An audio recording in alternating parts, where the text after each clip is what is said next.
unlike anything you've ever experienced before. With Jeff Bridges, Charles Grodin, and introducing Jessica Lange. Not the most auspicious beginning for a career for Jessica Lange. It was her first film role. And in fact, she wasn't even the first choice. At one point, they were considering Barbra Streisand, of all people. They actually offered it to Bo Derek, who turned it down, because she clearly had better things to do. Britt Eklund apparently asked for the role, or begged for the role, and was turned down. But they settled on Jessica Lange, who did a fine job. The film is largely ignored by the hardcore Kong audience. If the film has any lasting impact, it's as a kitsch milestone.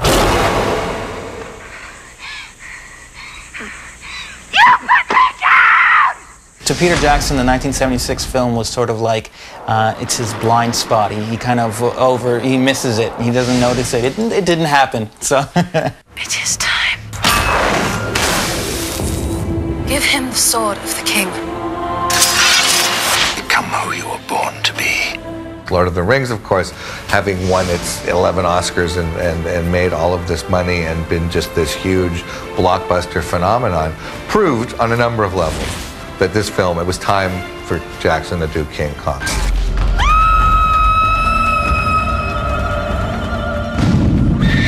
Yeah, that's right.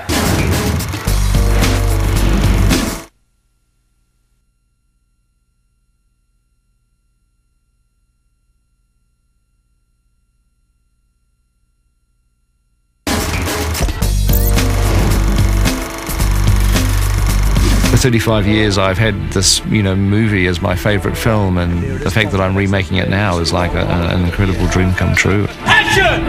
I just thought a version of this wonderful story told with the technology that we have available to us today would be a really amazing thing. This was a no-brainer, which is why they basically just threw money at him. As part of that enthusiasm, they, of course, guaranteed Jackson his $20 million fee plus 20% of the gross, which I think added up to $32 million, which just freaked out all the other studios. There was a script written back in, I think, '96. They dusted that off. They decided to change things around now that they had matured in writing scripts for Lord of the Rings. The more important things that we learned were involving the reality and fantasy, as it is if you have a fantastical story with fantastical characters, try to put as much reality into it, try to have the characters real, that their emotions are real, try to give it some degree of character depth. Jackson learned during the Lord of the Rings experience, well, he knew going in that the farther away you are from Hollywood and the interfering masters in Hollywood, the more autonomy you have and the less interference. So shooting in New Zealand had become a key to his process. I'm determined to stay in New Zealand and to make my movies down there. That's where I'm gonna shoot my picture. Herb, get the camera. In regards to casting, I think Peter kind of had the pick of the litter at the time. He was known to be, an amazing director, easy to work with, and had done these huge blockbuster films. He was looking initially at people for the Carl Denham role, people like George Clooney and Robert De Niro, both of whom would have been great.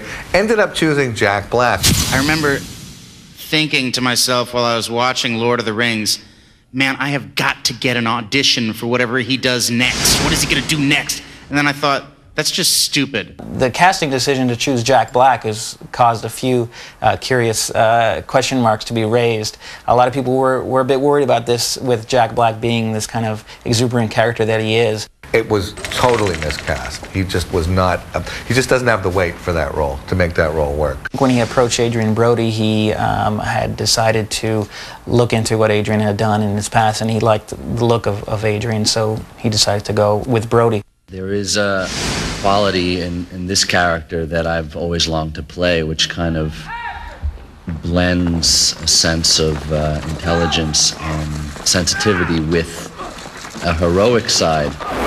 She can't escape the feeling that forces beyond her control are compelling her down a road from which she cannot draw back. It's as if her whole life has been a prelude to this moment. As far as Naomi Watts, I knew he was looking for this, the femme fatale, this sort of beautiful, beyond beautiful kind of actress, and Naomi just, exudes that in everything she does. I said to myself, this is something I've never done. This is exciting. It's It's adventure, it's thrills, there's so many things that you cover. The Naomi Watts character, the Andero character, was originally rumored to be going to Kate Winslet. It was nerve-wracking because Faye had done it so well. It was, you know, immortalized by her, and then we've got the other version, Jessica Lange. She did a great job too.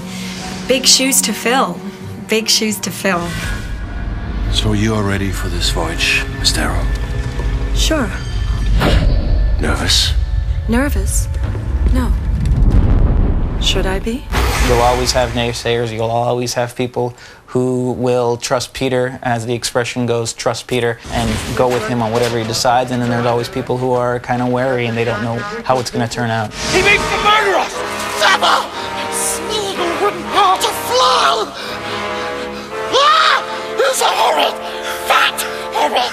The technology that they used to create Gollum, using Andy Serkis' face as the model, had proceeded even that much further since Lord of the Rings, to where you could actually articulate a Kong face and give it emotion and give it a personality. First, Andy went to Africa to study the movements of these kind of silverback gorillas. You cannot but help feeling this kind of, that they are kindred spirits. The good actors like Naomi, like Andy, they want to make it as real as possible, as truthful as possible, because the camera sees that truth.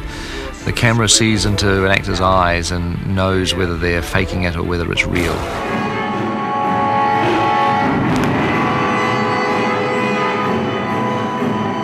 People find it very hard to believe because I was on top of a ladder at times. I was right next to the camera, but I was acting out in this gorilla suit. But actually, once the camera rolled and once the music started and once Kong's breathing could come through on the big speakers, we just forgot about everything else and we really locked into each other every single take. You just have to go. You have to believe. You have to commit. You have to travel that journey.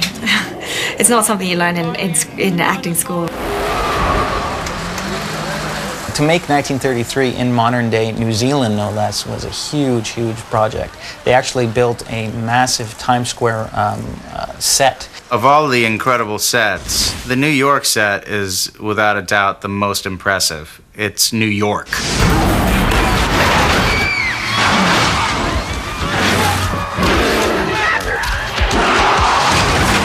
One of the great ironies of the story is that Kong is taken from his jungle and brought to Manhattan, brought to New York, and in a sense for Kong that is just as frightening a place as the island that he was taken from.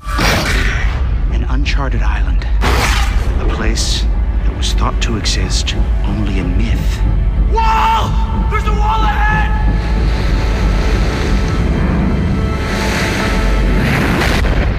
You want to have jungle back through there, and then on this side you do it as you've done it with the height. One of the things that Pete said to us in the very first few days, I want it to be a horror show. It was an infrastructure in itself. I mean, there was no electricity there, there was no, amenities, there was no food, no nothing, so they had to bring the entire production up from Weta right up until this place. So there was trailers, there was electricity, there was food, there was toiletries, there was everything there, and it was the ultimate camping trip. In a sense, it had to be something that we created. I didn't want it to be a location that we could all jump in a bus and go and drive to Skull Island and make our movie. Let's just try, let's try looking at putting its nostrils down a little bit lower too. Peter Jackson loves to use miniatures. He thinks that, and he's right, that these miniatures add a more realistic feel to almost anything you can do on a computer screen. There was an entire miniatures department which was just absolutely incredible. The final venture that appears in the movie is a huge model that Weta Workshop made a large miniature. It's something like 20 feet long, because the larger the miniature, the more detail you get. Full of rigging and spare ropes and that kind of thing that just make it a bit more realistic. It is a phenomenal and beautiful piece of art direction. It is really a triumph of creative filmmaking.